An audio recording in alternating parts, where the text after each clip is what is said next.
Wala nang tali-tali yan sa ano. Ganyan na lang. Wala gayong pulang ano yan.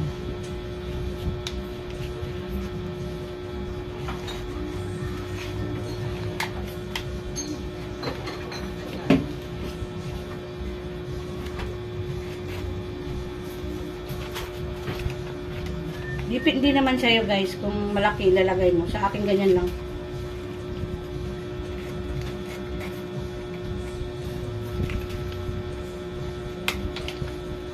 Wala nang ano yan guys. Wala nang pulang ano yan. Yan lang. Ganyan lang. Hindi naman kailangan na malaki ilalagay mo.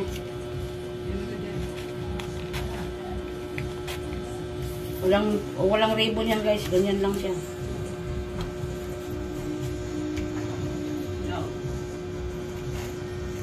Ganyan lang. Tapos lagyan ko ng luya yan guys. Laki ng luya ko. Ano kaya?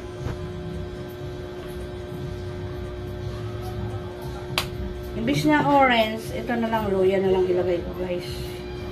Yan. Luya na lang sa gitna. Mas maganda yung luya. Yan. Happy New Year sa lahat guys. Ayan yung aking pangpaswerte. Yan. Pwede tayo maglagay dyan ng 20, 50, 100. Ako gusto ko lang ganyan. Puro pula. Para swertihin tayo sa 2025. Ayan. Ganyan lang yan sa akin guys. Ginagawa ko. Pangpaswerte. Tsaka yung prutas ko guys. Ayan lang oh. Hindi natin kailangan na mag-ano tayo ng maraming prutas. Kung ano nang kaya ng bulsa natin. Yun lang yun. Depende yan guys sa atin. Kung masipag tayo, bibigyan tayo ng blessing. Pero kung hindi tayo masipag, wala din, di ba? Ayan lang, dalawang klase na yung prutas ko yan, guys. Tsaka yun, no? Wala na akong mga orange, dalandal lang sa saging. Pwede na yan.